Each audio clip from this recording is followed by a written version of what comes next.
So without further ado, it's my absolute pleasure to welcome you today to our two chairpersons for today's event. They are co-chairing this event, and I'm really, really excited to have them on board with this event. I think they're a really great dynamic duo.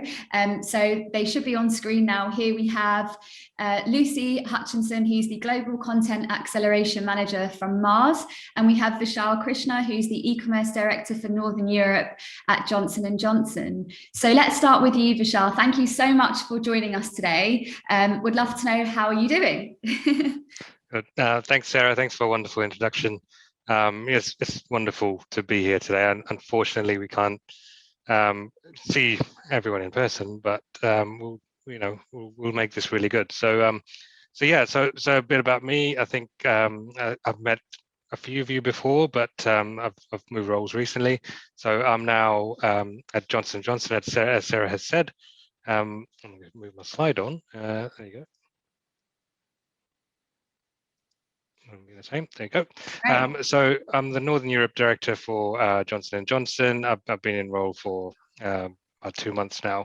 And yeah, I mean, obviously, we're here to talk to you about what's been happening in the marketplace in the last year. As you know, it's been pretty crazy. So we're going to introduce ourselves, and we're going to talk about what's been happening and introduce some of the speakers, which you'll hear from some fantastic speakers today.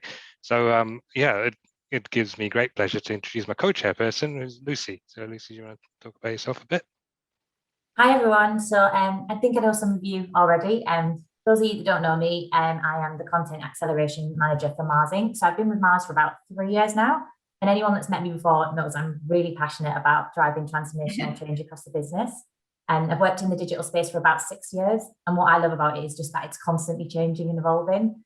I currently sit in a global marketing role for Mars Inc., which means I work across all 3 of the business segments. And I'm responsible for driving content acceleration through the organization, basically through our MarTech tools. So leading the implementation of content processes and tools to make sure that local markets can step change their deployment and make sure we have an integrated ecosystem. Prior to that, I was the digital acceleration lead for Mars Pet Care, and some of you might also know me from Kellogg. So super excited to be here. It's great to see some familiar faces. And for those of you who are new, hello, welcome. You're joining a great community, and we really do just encourage you to sort of ask questions, be curious, learn. And now I think we'll probably take you through a little bit of context and what to expect today. Is that all right, Sarah? Cool. So we know the past year has made it very, very clear that decom needs to be the centre of any business strategy. So many retailers and brands have learned firsthand over the last year that the importance of leading in this area, but also the challenges that come with that.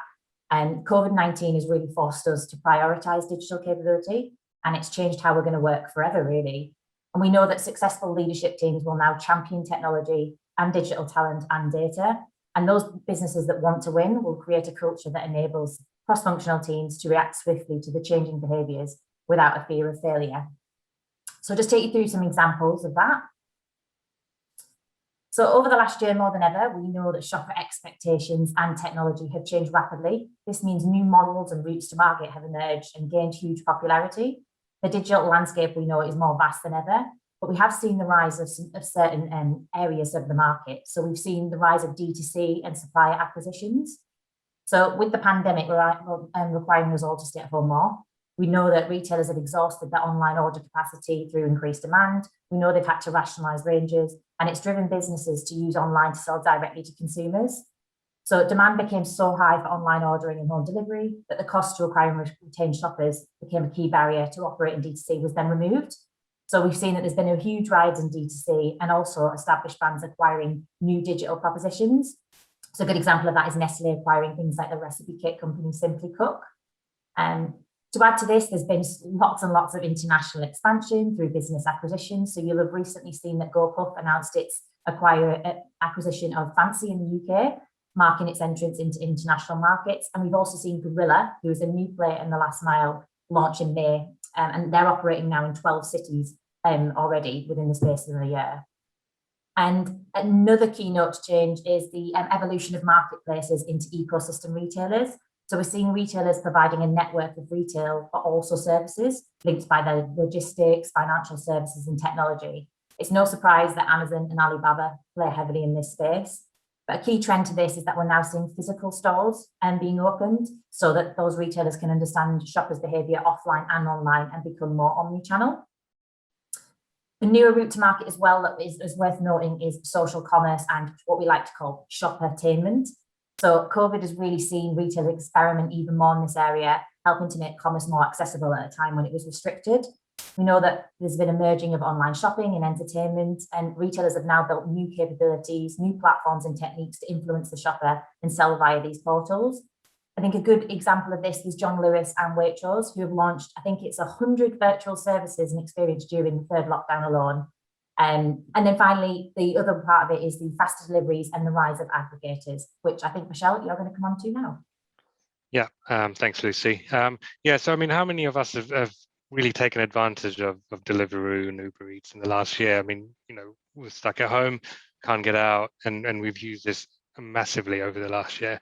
But what's actually grown, hugely as well is they're using this platform to be delivering other items, that the areas that we play in, obviously in grocery. When I remember from personal experience, when the pandemic first hit, everything was locked down. You couldn't get, you struggled to get delivery slots at big supermarkets. This is when these guys came to the fore. So I remember quite distinctly ordering Easter eggs, for example, through Deliveroo, and it was there within 20 minutes. So we've all experienced this, and we've all seen this happen. But what's happening is it's rising even more rapidly now, and they're expanding. There's new players in the market, like Lucy mentioned, Gorilla. There's also, we're seeing big IPOs on the London Stock Exchange, and that's really important because I think a lot of these aggregators are choosing London as a place to launch or to go public. As we all know, Deliveroo IPO didn't go particularly well, but I think it's more because of the hype rather than anything else. And we know this is a very, very competitive space, and it's here to stay. It's almost become a very competitive race to see who can get the quickest, and I don't know how kind of that will play out, but it certainly has become the new currency. So all of these aggregators and all these fast last mile deliverers are finding that extra little bit to play for, to the point where I think it was Amazon quite a few years ago were looking to do drone deliveries, but now several other companies are trying that as well. And we'll definitely be watching this space to see how we can make this quicker and more convenient. Because when we think about it, the two main tenets of online shopping is speed and convenience, and this is basically the wheelhouse of these operators. So we'll very keenly watch this space, and I think we'll reap some of the benefits of getting this rapid delivery as well. So if we come over to our agenda on what we'll be covering this morning, so some of the stuff we've kind of touched on already. We'll be looking at how to build and launch a successful D2C strategy. A lot of businesses are talking about this now, and a lot of people are looking at this and how to make this successful. So we'll hear about that.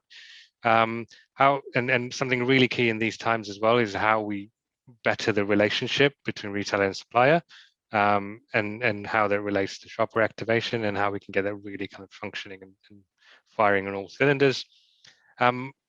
We get some insight from how some challenger brands use the space to grow.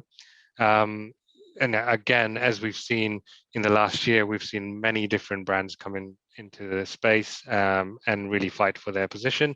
We'll hear about how that's played out, some successes and lessons from the pandemic. Obviously, we've all been involved in it, but it'll be good to hear some of what people have done and learnt. And in terms of strategic partnerships, about growth, everyone's after growth at the moment, but it's about how can we really accelerate that and grow sustainably. So we'll hear about that.